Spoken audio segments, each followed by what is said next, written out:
있는 기관에 공신력 있는 조사 결과는 아니지만 페이스북이나 인터넷에 떠돌아다니는 한 조사에 이런 글들이 있습니다. 우리나라 여성들이 한평생을 부러워하며 사는 것이 있고요.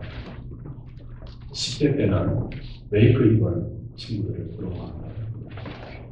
20대 때는 성형을 잘하는 친구들, 30대 때는 능력 있는 남자를 만나서 결혼한 친구가 있다.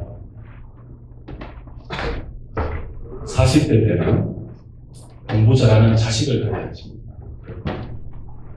50대 때는 집에 가사 도우미가 있는 친구가 있대요.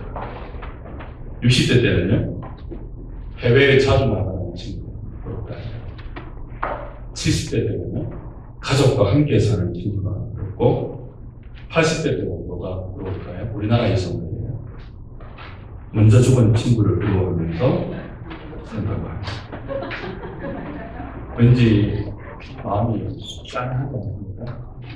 우스갯소리지만 뭔가 웃어주면 하는 우리의 현실 조금이나마 반영해주면 많은 것 같아서 이래서 높지 않은데,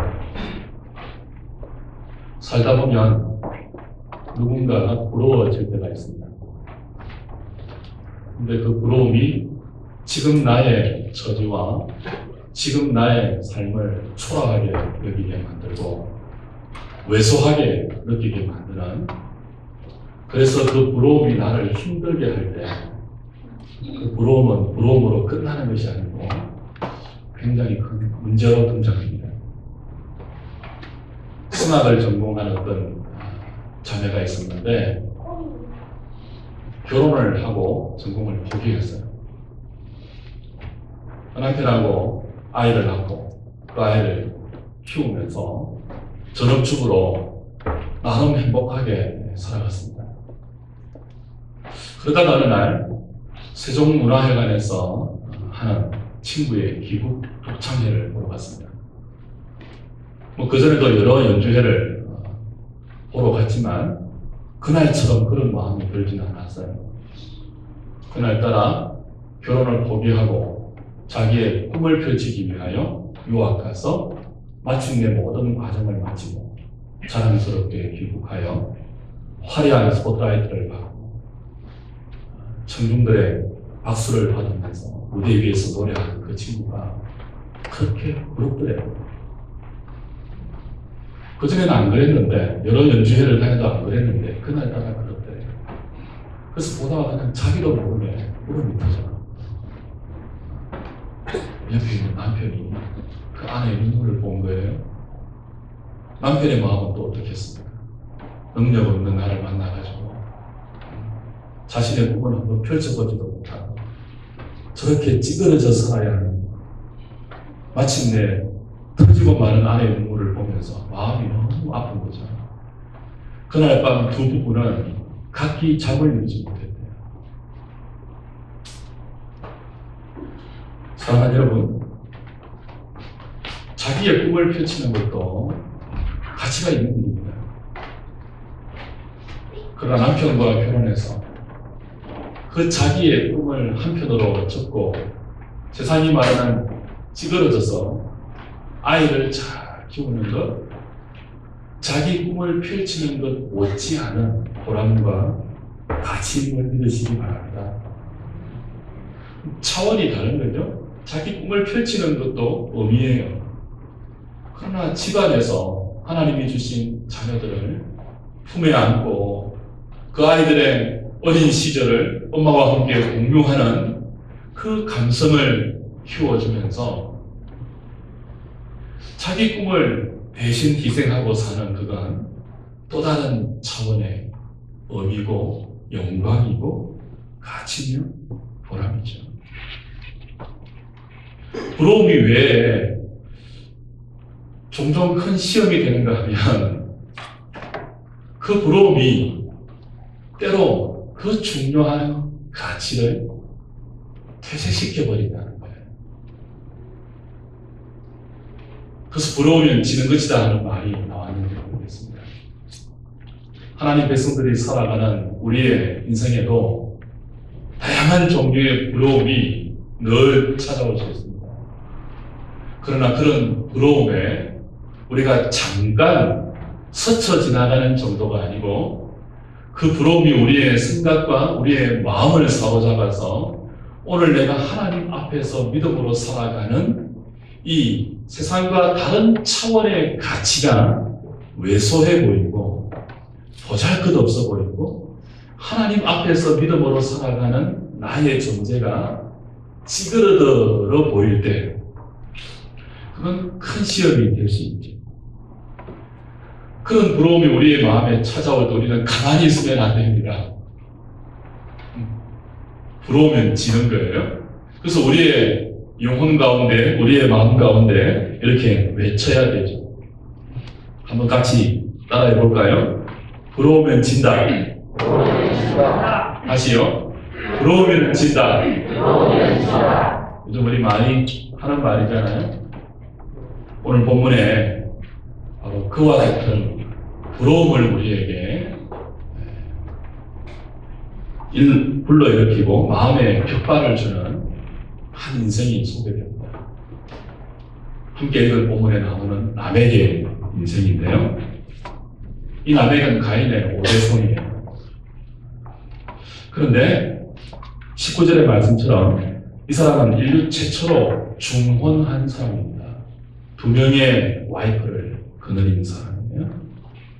한 명의 부인은 아다이고 또 다른 와이프의 이름은 실라입니다. 2명의 와이프를 거느렸다고 하니까 부러운 남자분이 계십니까?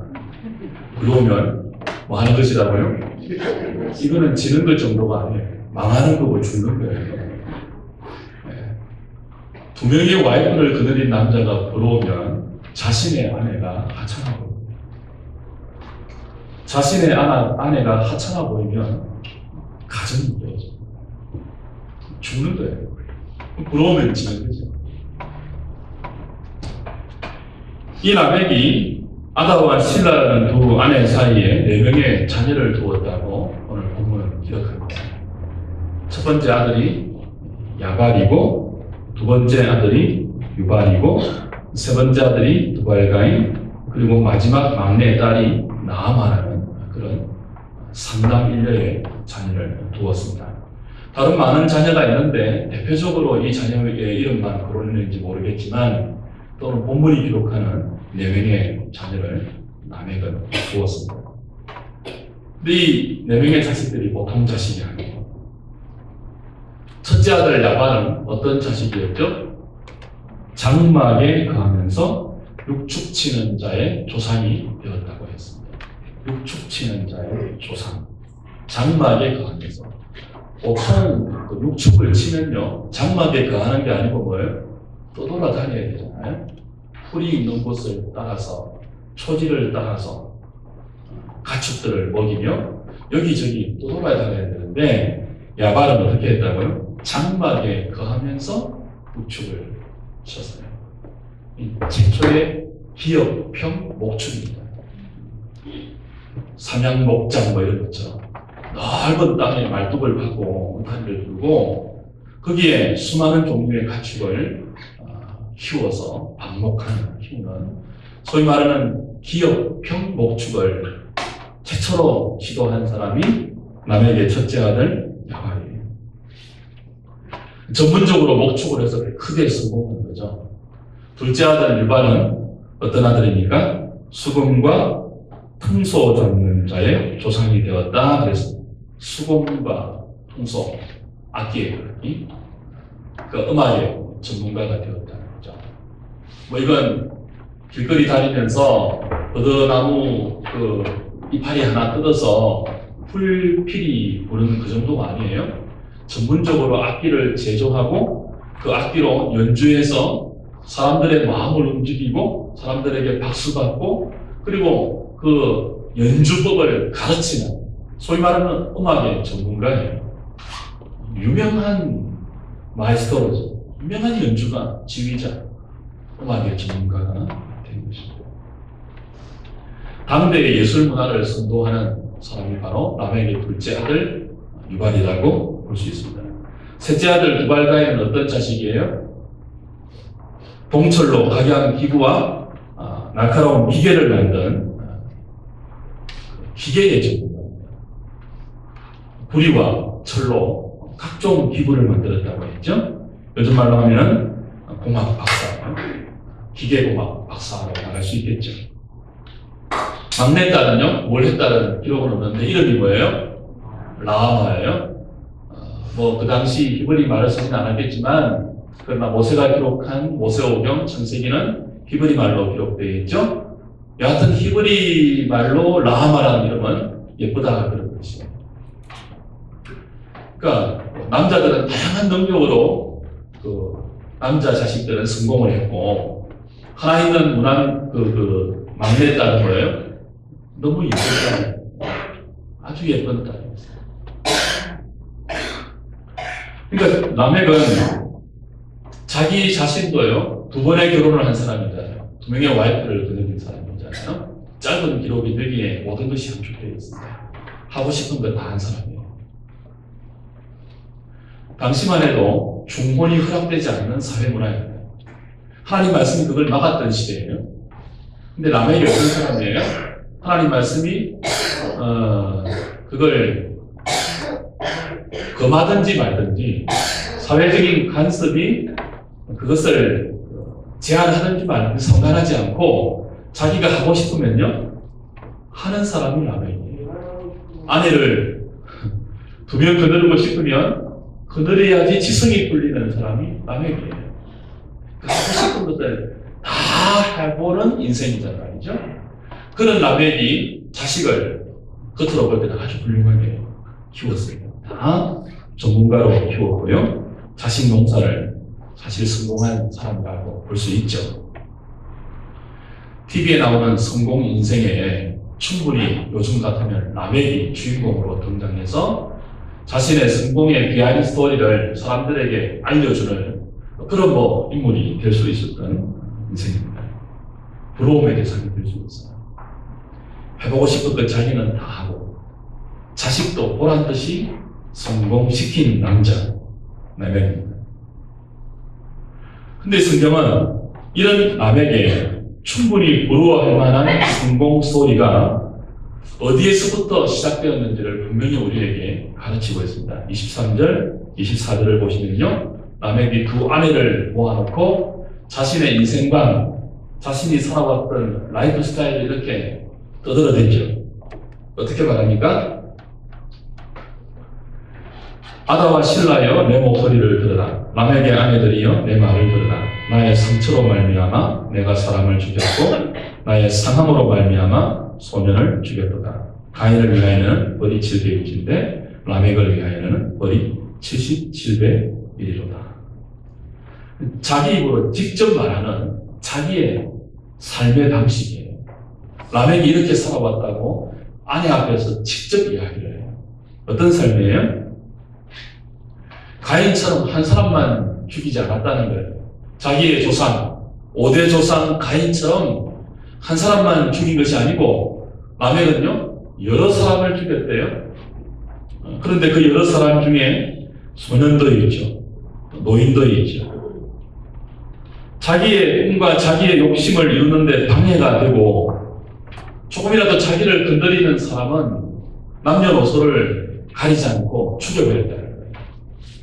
그러니까 라멕의 인생은 해보고 싶은 것 다 해보는 인생인데 그게 뭐예요? 그 해보고 싶은 것을 막는 사람들은 짓밟고 꿈을 향하여 욕망을 향하여 달려갔던, 그래서 마침내 성공이라고 부러워할 수 있는 자리에 도달했던 사람, 라멕의 성공 스토리입니다. 결국 라멕이 거둔 그 엄청난 성공에는 많은 사람들의 눈물이 있었고 피가 있었고 마음 상함이 있었고 많은 사람들의 희생이 있었다는 의미겠죠. 그는 보통 사람이 당대에 해낼 수 없는 엄청난 성공을 거둔 사람입니다. 그런데 그 엄청난 성공 배후에 너무 많은 사람의 상함이 있었습니다. 너무나 많은 사람들이 라멕이 성공의 자리에 오르기까지 그 라멕의 발밑에서 남모르는 눈물을 흘리면서 밤을 지새웠다는 거죠. 라멕의 화려한 성공 스토리 앞에 이런 비하인드 스토리를 주님은 성경 말씀에 기록해서 우리에게 분명히 가르치고 있습니다. 23절, 24절이 라멕의 직접적인 고백이었다면 오늘 라멕의 족보를 이야기하는 17절, 18절은 간접적인 라멕의 가치관, 인생관을 언급하는 그런 장면입니다. 가인의 아들이 에녹입니다. 그죠? 에녹이라는 이름의 뜻은 시작하다 그런 뜻이에요. 가인의 아들 에녹이에요. 그 앞에 기록을 보면 우리가 수요일날 창세기를 하는데요. 연결되는 지금 스토리입니다. 가인이 범죄하고 동생을 죽였잖아요. 하나님께 벌을 받아서 하나님의 존전에서 쫓겨나요. 그 쫓겨나서 유리하는 삶을 살다가 에덴 동편 롯 땅에 와서 성을 쌓고 그 이름을 자기 자식인 에녹의 이름을 따서 에녹성이라고 부른다고 하죠. 에녹이라는 이름의 뜻이 시작하다 그런 뜻이에요. 하나님을 떠나 유리하며 자기 힘으로 자기 성을 쌓고 사는 인생이 시작되다 뭐 그런 의미일 수 있습니다. 에녹이 낳은 아들의 이름이 뭐예요? 이라시예요. 이라시라는 이름은 도망자라는 뜻이에요. 하나님 앞에서 쫓겨나서 도망하는 삶 그런 의미입니다. 이라시 무후야엘을 낳았는데 무후야엘은 하나님이 치셨다, 하나님이 벌하셨다 그런 뜻이에요. 무후야엘이 무드사엘을 낳았는데 무드사엘은 무드소올의 단어에서 나온 단어입니다. 소울, 무드소올, 소울의 자식. 우리말로 번역하면 지옥의 자식 그런 뜻이에요. 가인의 후손들의 이름이 지금 다 뜻이 뭐예요? 무시무시하잖아요. 그리고 이 지옥의 자식이 무드사엘에서 라멕이 나왔습니다. 라멕이라는 이름의 뜻은 강하다, 강한 자 그런 뜻이에요. 이 이름을 한번 조합해 보세요. 라멕 자신이 직접 자기 입으로 자기의 인생관을 고백한 그것은 아니지만 이 라멕의 족보에 녹아져 있는 간접적인 이런 사람들의 인생관이 여기에 이름에 반영이 되어 있죠. 요약하면 그런 뜻입니다. 하나님의 존전에서 쫓겨나 도망자가 되어 그렇죠? 스스로 강함을 추구하는 지옥의 자식들의 삶이 에녹 시작되었다 요약할 수 있습니다. 하나님을 떠난 마음에 들지 않으면 가인이 아벨을 죽였잖아요. 그 삶의 형태를 라멕이 그대로 이어받았는데 그렇게 살아가는 불신자의 삶의 대통을 족보에 등장하는 이름을 추적하면은 우리가 이렇게 추정할 수 있는 거죠. 다시 추정을 어떻다고요? 하나님의 면전을 떠나서 도망자의 삶을 시작하니 스스로 강한 자가 되어 지옥의 자식들이 되었다. 그런 뜻입니다. 그게 하나님이 치신 벌이다. 그렇게 추가할 수 있어요. 이름을 모아보면. 결국 이 이름에서 나오는, 족보에서 나오는 간접적인 이 사람들의 삶의 스타일이 라멕이 이룬 성공의 또 다른 배경이 되는 것입니다. 하나님 앞에서 강한 것을 추구하는 지옥의 자식들이 수단 방법 가리지 아니하고 이루어낸 성공, 라멕의 성공이라는 거죠. 지금 성경이 하고 싶은 말이 뭐예요? 지금 창세기는 그 광야에 있는 이스라엘 백성들에게 주시는 말씀이에요. 가나안 땅에 들어가는 것을 앞두고 있는 광야에 있는 출애굽한 이스라엘 백성들에게 하나님이 어떤 분이며 너희들이 어떻게 살아야 할지를 교훈하기 위해서 기록된 말씀이란 말이에요. 처음부터 가르치죠. 가나안 땅에 들어가면 부러워할 것 많다는 거예요. 눈에 보이는 것, 부러워질 것 많다는 거예요. 화려한 인생 많다는 거예요. 광야와 애굽과 가나안은 비교가 안 되는 땅이에요. 그 땅에 들어가서 너희들의 눈을 현혹시키고 너희들의 마음에 격동을 일으키는 수많은 부러움들이 찾아올 때 기억하라는 거예요. 라멕같이 성공한 인생이 부러움이 될 때 그 성공의 배후에 뭐가 있다고요? 하나님의 면전을 떠나서 도망자가 되어 스스로 강함을 추구해서 지옥의 자식들이 된 그런 성공, 그런 강함, 그런 이야기들에 너희들의 마음이 부러움으로 빼앗기지 말라. 그건 부러워해야 될 라이프 스타일이 아니다. 처음부터 가르치는 거죠.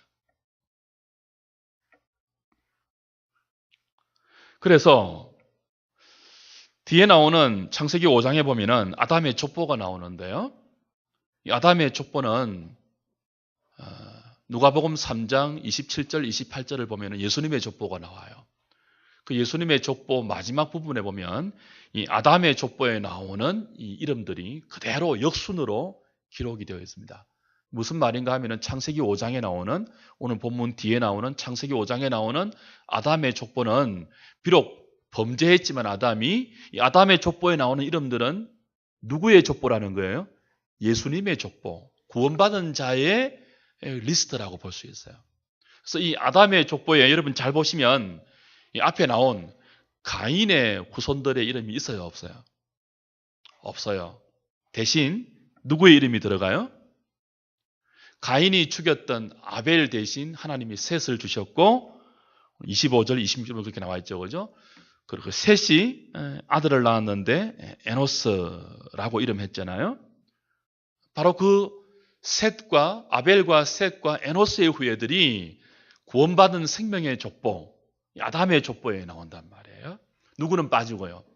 가인과 이 라멕까지 이르는 이 지옥의 자식들의 스스로 강한 자가 되어서 하나님 앞에서 도망자가 되어 성공을 구가하기 위하여 소년도 죽이고 노인도 죽인 이 지옥의 자식들이 살아갔던 라이프 스타일, 그들의 이름은 생명의 족보, 구원의 족보, 아담의 족보, 하나님의 형상대로 지음받은 사람의 족보에는 빠져 있어요.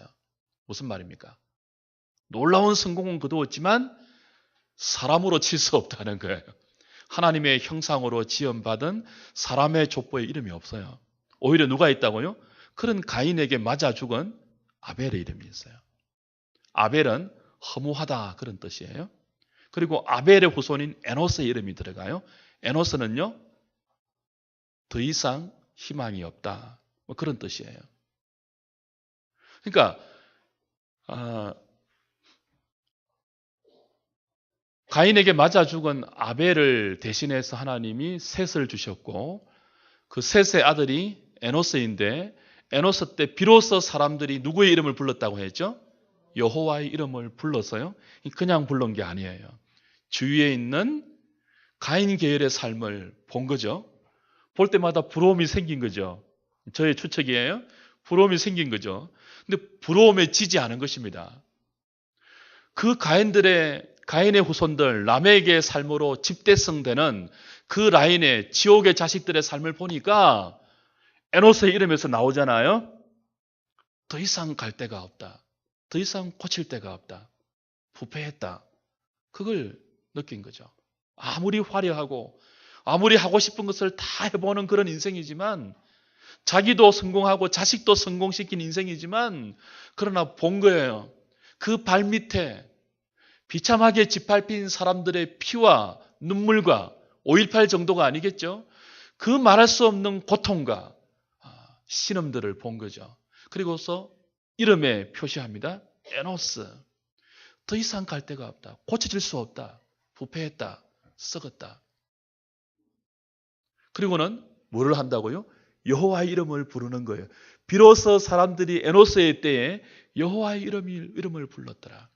여호와의 이름을 부른다는 말은 하나님께 도움을 요청하는, 그것도 공식적으로, 공개적으로 하나님 앞에 기도하는, 하나님께 예배하는 그런 표현의 창세기적인 관용어예요. 나중에 보면은 아브라함이 장막을 옮길 때마다 여호와의 이름을 불렀다, 그런 표현이 나오거든요. 공개적인 믿음의 고백, 공개적인 예배, 공개적인 기도, 뭐 그런 뜻이에요. 그러니까 그 생명의 족보에 들어있는 이 셋의 계열들, 아벨의 계열들, 에노스의 계열들은요, 어떻게 살았다고요? 한쪽에서는 자기 힘을 강함으로 연단시켜서 하나님 앞에 도망자가 된 자기의 인생을 무엇을 이루어 보려는 그 목표를 가지고 스스로 지옥의 자식이 되는 줄 모르고 갈 때까지 가보는 그 인생들의 틈바구니 속에서 때로는 이런 부러움, 때로는 저런 부러움 다 들매도 불구하고 뭐예요? 내 힘으로 살 수 없습니다. 하나님 도와주십시오. 하나님만이 나의 도움이시고 나의 의지고 나의 소망입니다. 이런 세상 속에서 내가 살 수 있는 것은 주님의 힘이 아니면은 나는 또 짓밟혀 죽을 수밖에 없고 나는 그와 같은 방식으로 살 수 없는 하나님의 사람입니다. 나는 지옥의 자식이 아닙니다. 나는 소울의 자식이 아닙니다. 나는 하나님께 버림받은 인생이 아닙니다. 나는 도망자가 아닙니다. 나는 하나님의 면전에 있고 여호와의 은혜가 있는, 그래서 하나님만이 나의 도움이고 내 삶의 근거라고 고백하는 하나님 도와주십시오. 공식적으로 기도하고 자기 삶의 근거가 여호와를 믿는 믿음에 있다는 것을 표현하며 살았던 아벨의 후예들, 셋의 자식, 에노스의 계열들, 그런 삶을 사는 것이 출애굽해서 광야에서 하나님 말씀을 받아 가나안 땅에 들어가야 할 이스라엘이 그 땅에서 살아내어야 하는 믿음의 삶인 것을 하나님은 가르치고 있는 거죠. 그래서 가인의 후손들은 람에게 이르기까지 여호와 이름을 부르지 않아요. 스스로 강한 자가 되었기 때문에 여호와 이름을 부를 필요가 없죠. 지옥의 자녀들은요, 하나님 이름 안 부릅니다. 자기 힘으로 해보고 싶은 거 다 해보는데, 자기 앞길을 막으면 아이도 죽이고 어른도 죽이는데 여호와 이름을 부를 틈이 없잖아요.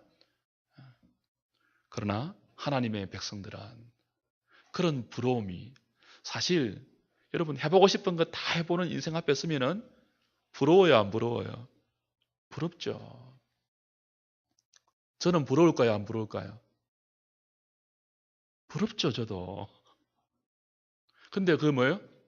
그 부러움이 찾아올 때 그냥 내버려 두면 안 돼요. 왜요? 우리가 초라해 보이거든요. 외형적으로 볼 때 분명히 우리가 초라하거든요. 해보고 싶은 거 다 해보는 인생이 분명히 한쪽 편에 있단 말이에요. 우리는 뭐예요? 하고 싶어도 하나님이 하지 말라고 하면 못하는 사람들이잖아요. 누가 잘 나가는 것처럼 보일까요? 그래서 부러움에 그 스치는 바람처럼 우리의 마음이 흔들릴 때가 있어요. 그러나 그때마다 우리는 외쳐야 되죠. 뭐라고요? 부러우면 진다.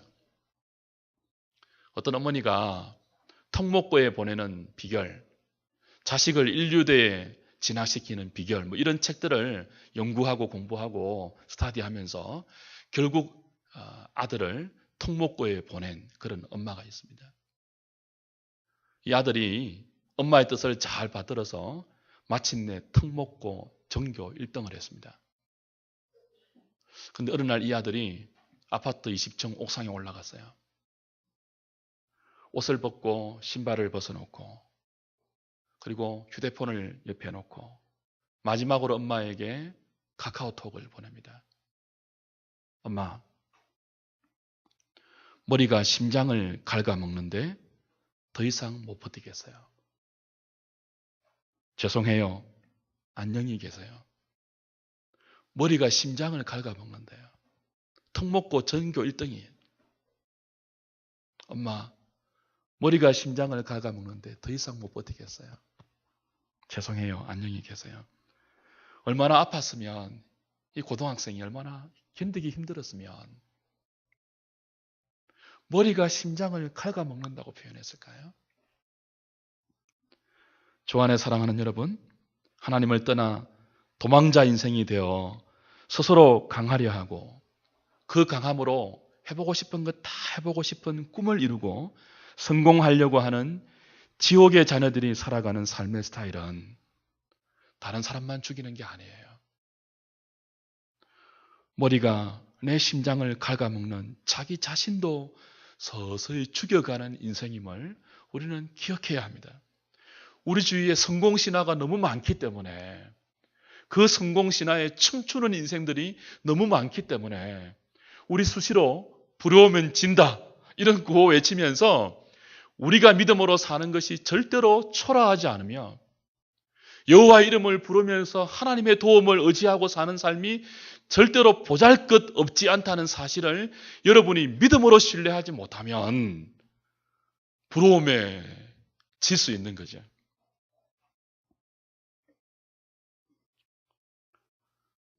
몇 주 전에 우리나라가 이 유튜버로 유쾌한 적이 있었죠.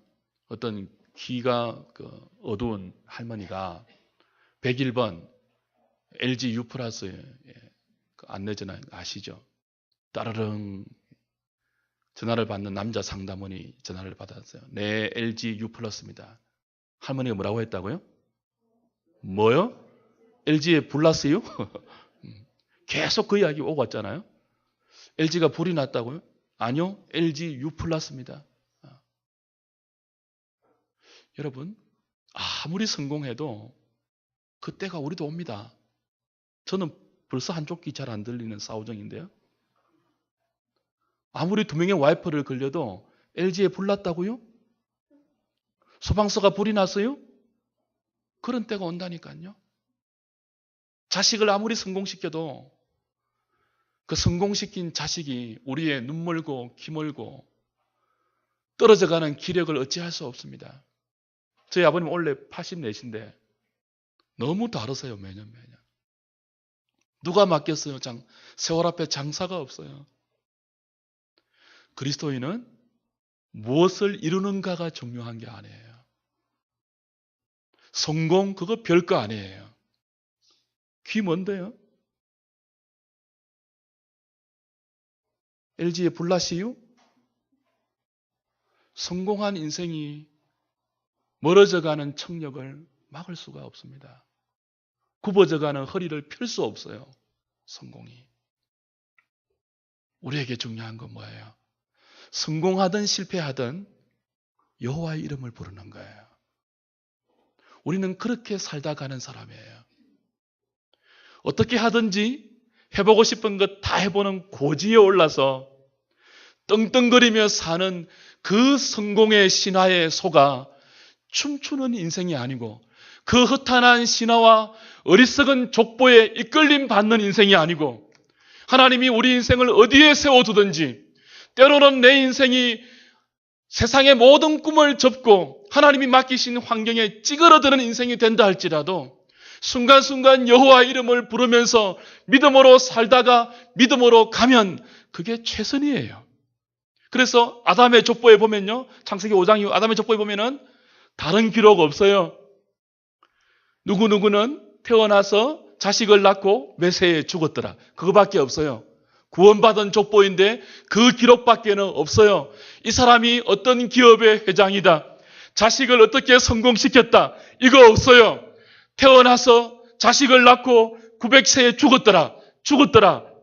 그거밖에 없어요. 믿음을 따라 살다가 믿음을 따라 자식을 키우고 믿음을 따라 죽었더라.